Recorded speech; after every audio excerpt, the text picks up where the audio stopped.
Salut, j'espère que tu vas bien. Dans cette vidéo, j'avais envie un peu de retracer ma saison 2025 et mes objectifs pour la saison 2026 donc qui arrive. Là, je suis sur un petit sentier de trail. Là où ça m'a donné envie de me lancer dans le trail, c'est donc à Salers dans le Cantal pour la course de la Pastourelle que j'allais voir tous les ans depuis que je suis tout petit. Fin 2024, je me suis dit l'année prochaine, tu seras sur le départ. Donc c'est ce que j'ai réussi à faire. Je me suis entraîné et j'ai été sur le départ de la Pastourelle. Donc avant de faire un petit bilan pour la saison qui vient de s'écouler, j'avais envie un peu de retracer comment j'en suis arrivé là. Moi déjà j'ai commencé, donc je vais pas vous mentir, j'ai pas attaqué le sport l'année dernière. Le sport j'ai attaqué il y a assez longtemps. Ma première licence de vélo, elle date de 2013. Si je la retrouve, je vous la mettrai à l'écran. Donc j'avais 10 ans puisque je suis né en 2003. Donc au point de départ j'avais rejoint le club de vélo le plus proche de chez moi. Donc moi de base j'habite dans l'Allier à côté de Vichy. Au point de départ j'avais vraiment pas un bon niveau. Je finissais quasiment dernier à toutes les courses ou du moins dans les derniers. Et après j'ai eu cette volonté de vouloir progresser, d'aller chercher un niveau régional, puis un niveau national dans les catégories juniors. Et ensuite, une fois que j'ai eu 18 ans, je suis passé dans une équipe de division nationale. Donc c'est le plus haut niveau amateur. Et dans le but de passer professionnel, c'était mon but depuis que j'avais 14-15 ans. Ça a toujours été un peu mon but. Mais bon, comme tous les cyclistes, passer professionnel. Mais en fait, je me suis rendu compte d'un monde qui était très différent du vélo que j'avais pu voir jusqu'à mes 18 ans. Un vélo où c'est hyper professionnel, où chaque coureur a un poste. Il y a beaucoup de degrés de liberté qui sont enlevés. On fait plus ce qu'on veut. On doit exécuter ce qu'un directeur sportif il nous dit de faire avant le départ. Et ça, ça m'a plu au point de départ de jouer le rôle d'équipier, d'emmener un leader à la victoire, etc. Mais au bout d'un moment, ça m'a gonflé parce que j'avais l'impression d'être salarié étudiant la semaine, puisque moi je suis étudiant ingénieur en apprentissage, et le week-end d'être cycliste salarié, Donc j'avais toujours l'impression d'avoir un patron sur moi, de me dire ce que je devais faire, avoir une pression, parce que forcément, si on faisait pas ce que le directeur sportif avait dit juste avant le départ, et bien après l'arrivée, on devait rendre des comptes et expliquer qu'est-ce qui s'était passé. Donc ça, moi, ça m'a pris un petit peu la tête, et du coup, je me suis rendu compte que ça m'a fait mal, mais que peut-être cycliste professionnel, c'était pas fait pour moi, parce que j'imaginais pas le vélo de la sorte. Donc ça a été un coup dur, parce que quand pendant 10 ans, tu fais du vélo à fond, en enchaînant les différentes étapes, donc en passant d'un niveau hyper lambda, après un niveau régional, un niveau national, et que tout d'un coup, tu te dis, non, en fait, la quête que je vise, ça m'intéresse plus du tout. Ça fait très mal, surtout quand toute ta vie tourne autour de ça. Moi, le vélo, ça a toujours été ma priorité limite numéro 1, même si j'ai toujours été pas trop mauvais à l'école, mais le vélo, ça a toujours été hyper important pour moi. Mais voilà, cette vidéo, elle a en aucun but de critiquer le monde du vélo. Moi, ça m'a énormément appris et ça m'apprendra encore. C'est juste que ce mode de fonctionnement, finalement, je m'étais un peu imaginé des trucs extraordinaires. Forcément, quand on pense au Tour de France ou quoi, ça fait rêver un peu tout le monde. Mais finalement, quand on commence à être un peu à l'intérieur, dans des équipes amateurs où le fonctionnement d'une équipe pro, quand même, il est assez ressemblant, chacun a un poste bien précis, etc. Moi, je me suis rendu compte que ça m'allait pas du tout. Ça peut, je pense, convenir à beaucoup de personnes, et heureusement, sinon il y aurait pas de coureurs professionnels. Moi, ça m'intéressait pas du tout. Donc voilà, j'ai un petit peu arrêté le vélo progressivement à partir de mai 2024, où là, je me suis rendu compte que finalement, je voulais pas du tout faire ça. Donc j'étais un peu déprimé, je savais pas trop quoi faire, et je me suis inscrit comme ça à un trail au mois de juillet 2024, juste pour m'amuser et voir ce que je pouvais faire. Et pourquoi un trail? Eh bien, parce que justement, le trail, c'est tout l'inverse. T'as personne qui te dit qu'est-ce que tu as à faire. Ta seule mission, c'est d'arriver premier sur la ligne d'arrivée, et entre-temps de prendre un maximum de plaisir entre les différents ravitaillements, etc. Moi, du coup, je me suis dit, c'est peut-être le sport qui me correspondra un petit peu plus. En plus, j'ai toujours aimé me promener dans la nature, dans les montagnes, etc. Donc, je me suis dit, pouvoir faire des efforts d'endurance dans la montagne, avec toujours cet esprit de compétition, ça devrait me plaire. Et en effet, ça m'a plu. J'ai tout donné là pour ce trail au mois de juillet dans le Cantal, là, je me rappelle encore. Et j'ai fini 3e avec 0 entraînement en course à pied. Donc, j'étais super content, et je me suis dit, il y a peut-être un truc à faire, que déjà j'avais pris énormément de plaisir à le courir, et en plus de ça, j'étais pas trop mauvais. Donc je me suis dit, il y a un truc à faire. Au lieu d'arrêter complètement le sport comme beaucoup font, ceux qui arrêtent le cyclisme au niveau amateur élite, il y en a beaucoup qui sont un peu dégoûtés et donc qui arrêtent complètement le sport. Et moi, je voulais pas. Je voulais profiter quand même de cette dynamique que le sport m'avait apporté. Et donc je me suis dit, il faut peut-être plus essayer de te reconvertir entre guillemets, de chercher un autre sport. Je fais une petite pause dans la vidéo, mais regardez comment c'est beau. Donc là, je suis sur les hauteurs de Salers. Au fond, on voit le col de Néronne. Donc d'ailleurs, le Tour de France en 2026, ils vont pas y passer très très loin. Et là, on a le Puy-Violent qui est un petit peu enneigé. On y passe pour la Pastourelle. Donc normalement, je vais faire une sortie de vélo cet après-midi. Ça va être magnifique avec ce temps. Je me suis dit, à partir de ce moment-là, au lieu de me dégoûter du sport, fallait mieux que je me reconvertisse un petit peu. Je me suis dit, eh bien, en 2025, tu vas essayer de te mettre à la course à pied, au trail. Donc moi, j'aime bien faire les choses sérieusement et pas les choses à moitié. Donc, je me suis fait directement accompagner d'un entraîneur qui est très réputé dans le Cantal, qui s'y connaît énormément en trail. Point de départ, voilà, je voulais vraiment m'axer sur la partie trail parce que c'est vraiment ce qui m'avait donné envie. Comme je vous ai dit, moi, j'allais voir depuis des années la Pastourelle qui se passe ici à Salaire. Donc, j'avais vraiment cette idée de vouloir me mettre en trail. Par contre, j'ai décidé de ne pas arrêter le vélo parce que forcément, je savais que j'avais un bon niveau en course à pied. C'était principalement grâce à toutes mes années de vélo. Je crois que j'avais regardé. Depuis que j'ai commencé le vélo, j'ai fait plus de 80 ou 90 000 km à vélo. Donc, en fait, j'ai vraiment eu un gros socle d'endurance. Donc, ce serait complètement bête d'arrêter le vélo puisque c'est grâce à ce sport que j'ai aujourd'hui un bon niveau au point de départ en course à pied, même si j'ai énormément à progresser. Donc, je me suis dit en 2025, il faudra faire les deux. Il faudra faire de la course à pied, commencer à t'entraîner, planifier des courses et en même temps, continuer à faire du vélo. Donc, c'est ce que j'ai fait. Donc ma première course vraiment officielle avec un entraînement, c'était le 14 décembre 2024. Bon, je l'englobe dans la saison 2025 parce que on va dire que ça faisait partie un peu de la préparation de ma première saison vraiment de course à pied. Donc c'était une corrida de 9 km qu'on devait être, je sais pas, peut-être 150, 200 au départ. Et là, je finis 3e. Donc super content, une bonne gestion de course. J'étais content parce que du coup, ça me confirmait bien que j'avais un niveau en course à pied, que j'avais du potentiel. Par contre, après, je me suis dit, en effet, peut-être que j'ai un potentiel, je ne sais pas. Parce qu'en fait, en trail, faire 3e, ça veut rien dire finalement parce que ça dépend qui y a au départ. Et là, je vous avoue que les courses où je faisais 3e, c'était pas les championnats du monde, c'était que des petites courses de village. Il y avait quelques coureurs au départ, mais voilà, c'était pas non plus les championnats du monde. Donc je me suis dit, la seule manière de voir si tu as vraiment un niveau, eh bien, c'est de faire une course où c'est seulement le temps qui compte. Et en fonction du temps, bah du coup, tu sauras quel niveau tu as. Et donc c'est pour ça que je me suis fixé début d'année 2025. Je me suis dit, faut te préparer pour faire un semi-marathon. J'ai voulu semi-marathon parce que je pense que c'était une distance qui me correspondait plutôt bien. Le 10 km un petit peu court par rapport à mes qualités de cycliste, un marathon un peu trop long.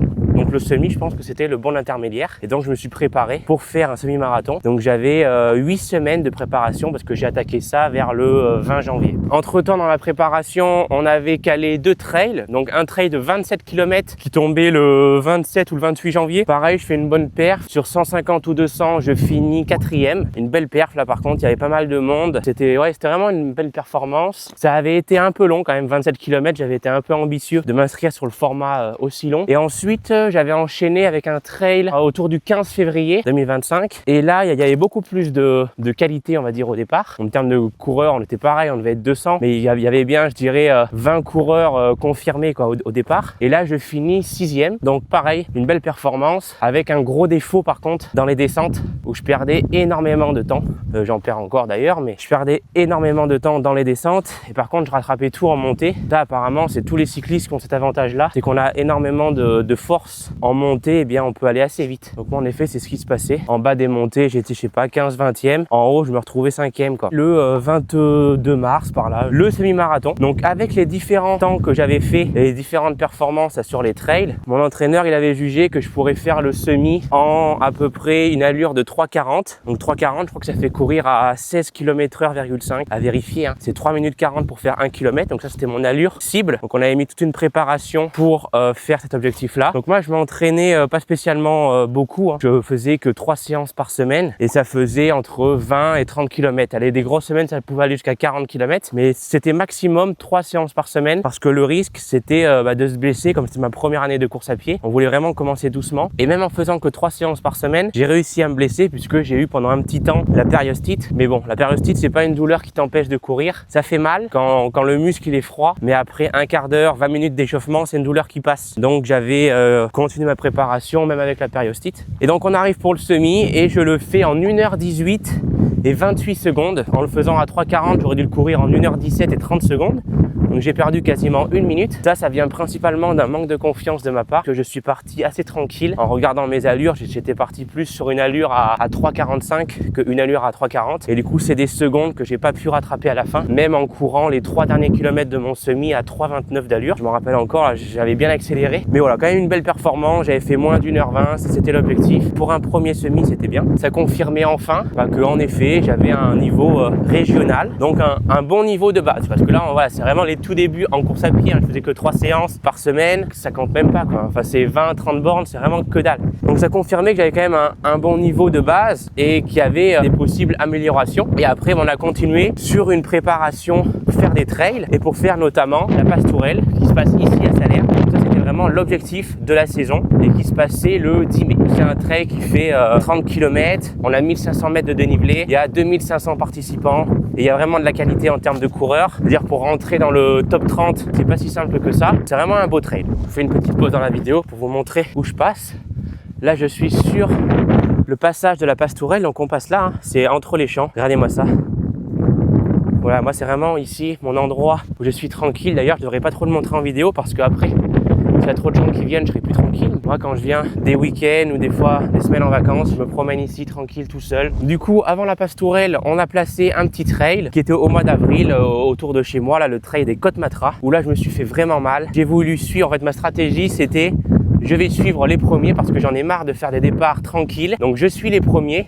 Au moins j'ai plus d'excuses à dire j'ai fait un départ trop lent ou quoi. Donc j'ai suivi les premiers, sauf que on courait à des allures phénoménales. C'est un trail qui faisait 31 km. Le premier 10, on le fait en 40 minutes il me semble, alors qu'il y avait du dénivelé. Donc sur des portions plates, on courait hyper vite. On était à 3 d'allure sur le plat. Enfin ça courait hyper vite et voilà, j'étais pris dans le flow et je m'étais mis cet objectif en tête de ne pas décrocher la tête de la course. Et malheureusement, au bout de 50 minutes de course, j'ai explosé complet. Donc au point de départ, j'explose. Je pense que c'est pour la fatigue quoi. Voilà, j'en pouvais plus, j'étais fatigué, j'étais usé d'avoir fait 50 minutes à bloc. Et en fait, après, en essayant de repartir à courir, eh bien, je m'aperçois que je suis blessé de partout. J'ai mal à la jambe droite de partout, j'ai mal au tendon, à l'aine, j'ai mal à l'extérieur du genou, qui ensuite, du coup, me causera le syndrome de l'essuie-glace. Donc, impossible de courir et je finis mon trail entre de la marche et de la course à pied en position, je sais même pas combien je finis, peut-être 30 ou 40e, même plus loin, je pense. Mais bref, après, c'est même plus le résultat, quoi. C'était vraiment juste le truc de finir.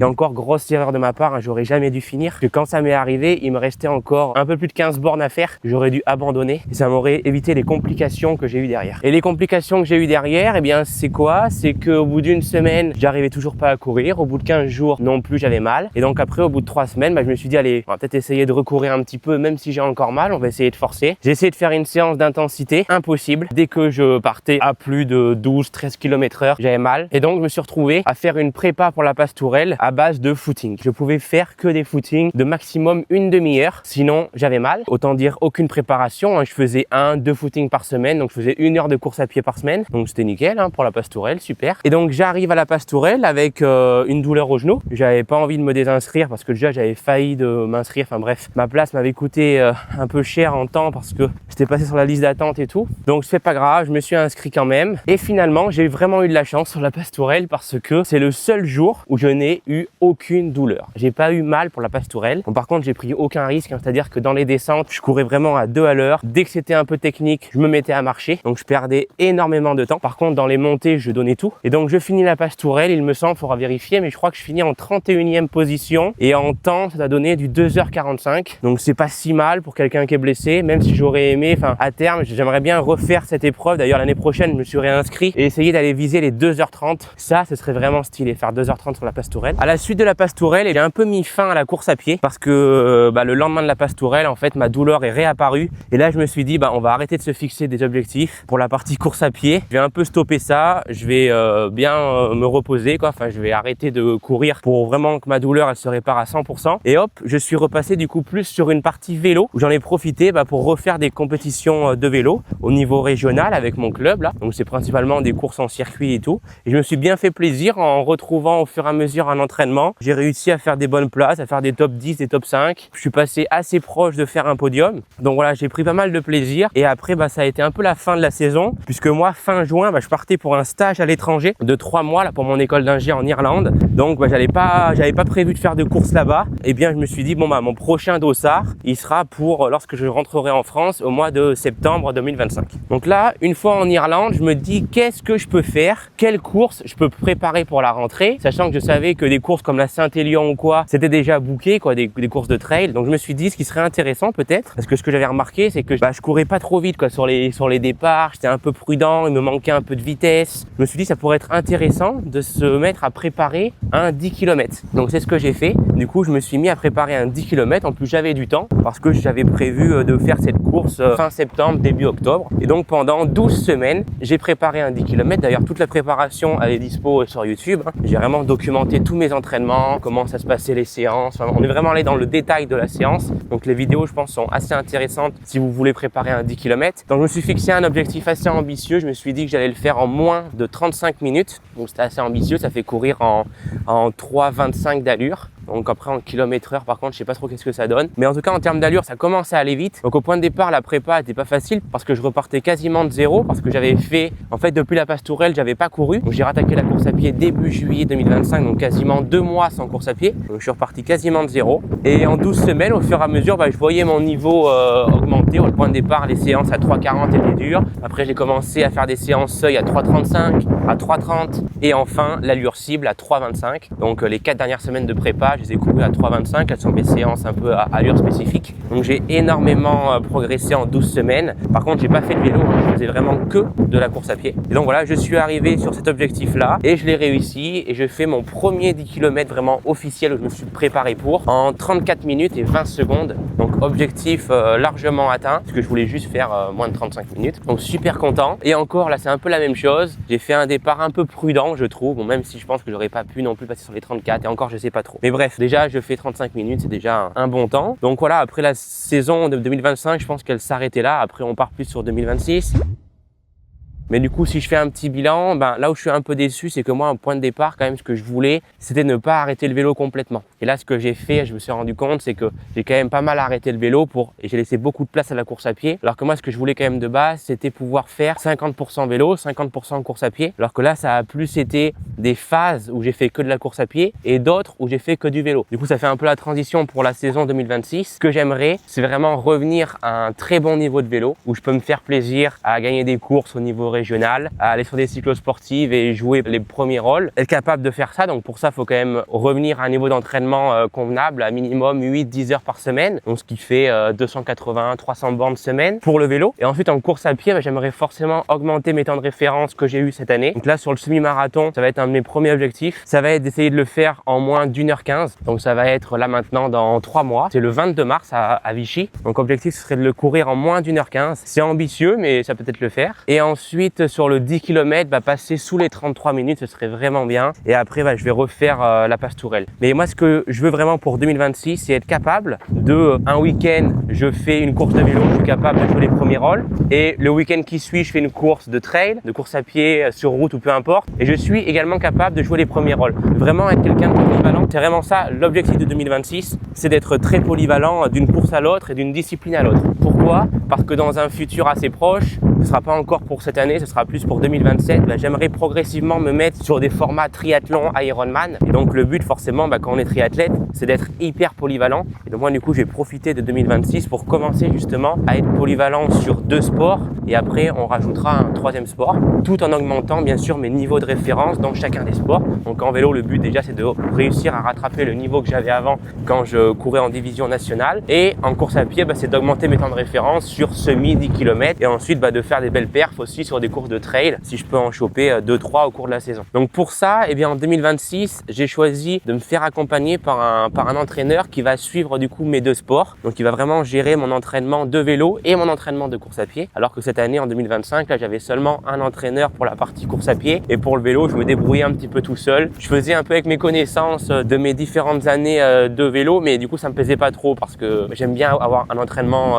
bien carré où c'est réfléchi, où on met pas les séances n'importe comment. Et là, c'était un peu le cas. Donc c'est pour ça que j'ai fait le choix de passer par un entraîneur. Et je me suis aussi rendu compte que finalement, pour être honnête, j'ai jamais autant progressé en vélo. Enfin, les années où j'ai vraiment progressé, c'est quand j'avais un entraîneur à chaque fois. Faut pas se mentir à soi-même. Si on veut vraiment progresser, il faut mieux prendre un entraîneur. Et donc, c'est ce que je vais faire en 2026. Certes, c'est un investissement, c'est un budget. Mais bon, après, c'est pour le sport. Et moi, le sport, c'est hyper important pour moi. Donc, je me limite pas trop pour les dépenses du côté du sport. Par exemple, comme moi, je prends pas des vélos qui coûtent hyper cher. Bon, même si j'ai un bon vélo, mais qui coûte, je sais pas, 3-4 000 euros, du coup, ça me permet, par exemple, de payer un coach qui va me coûter 800 euros par an, en fait. Parce que du coup, les économies que je fais sur le vélo, je vais les passer s'amuser à prendre un entraîneur. Et pour moi, je préfère avoir un entraîneur qu'avoir un vélo qui coûte 10 000 euros. Enfin, ça, après, c'est mon truc. Voilà un peu pour les objectifs 2026. Donc, ça va être voilà, le semi-marathon de Vichy. Ensuite, ça va être la Pastourelle. Ensuite, ça va être de refaire un 10 km. Il y aura aussi le semi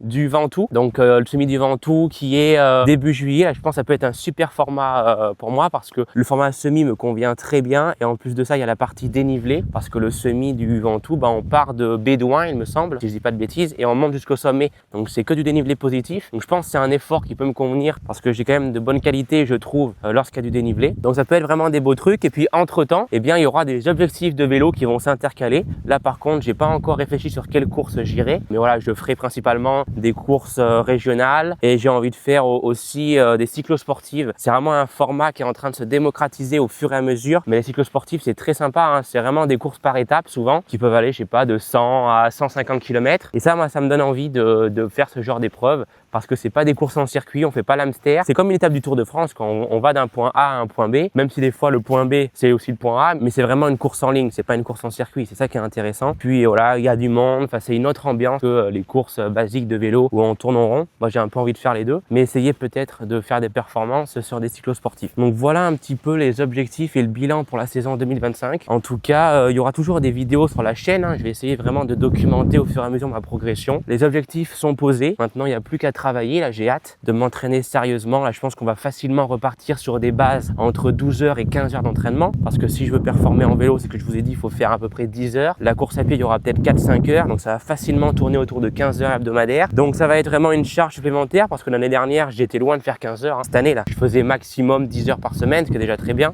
mais c'est surtout avec le vélo, hein. La partie course à pied je m'entraînais pas beaucoup. Donc voilà, les objectifs sont posés et on va documenter tout ça sur la chaîne, voir si on atteint les objectifs. Et puis si l'aventure vous intéresse, n'hésitez pas à vous abonner à la chaîne. Moi ça me fait super plaisir de documenter ma progression. Franchement je le regrette de ne pas avoir documenté plus tôt parce qu'il y avait tellement de choses à partager, de vraiment mes tout débuts où j'étais vraiment nul en vélo et au fur et à mesure ma progression en fait. Moi vraiment je partais d'un niveau hyper bas en vélo, j'étais nul, je finissais toujours dernier et à la fin j'étais pas au top niveau, hein. Sinon je serais pas là pour vous en parler, je serais professionnel, même si voilà vous l'aurez compris, moi c'est pas trop ce truc qui m'intéressait. J'étais pas le meilleur, mais j'avais quand même énormément progressé par rapport à mon point de départ où j'étais un peu nul quoi, on va pas se mentir. Et ça vraiment je regrette de ne pas l'avoir documenté parce que je suis passé par des étapes de fou où j'ai eu plusieurs entraîneurs, j'ai eu plusieurs façons de m'entraîner. Vraiment j'ai eu des moments forts dans ma progression et bon à l'époque j'avais pas pensé à documenter tout ça, je le regrette un peu. Donc aujourd'hui je me suis dit il faut faire la même chose pour la course à pied. Tu vas certainement passer par des étapes de fou dans ta progression, même dans la course à pied, dans le triathlon, même après comme je vous ai dit que j'aimerais bien faire ça. Donc je me suis dit il faut documenter ça et ça te fera des super souvenirs. Donc voilà, donc si l'aventure vous intéresse, vous pouvez vous abonner à la chaîne, ça me ferait super plaisir. N'hésitez pas à commenter cette vidéo en me disant un petit peu vos objectifs, quel sport vous faites, parce qu'en fait je peine à voir si mon audience, enfin les personnes qui me regardent, vous êtes plus à faire de la course à pied, plus du triathlon, plus du trail, plus du vélo. Enfin je sais pas trop en fait qui c'est qui regarde mes vidéos. Donc n'hésitez pas à me laisser un petit commentaire,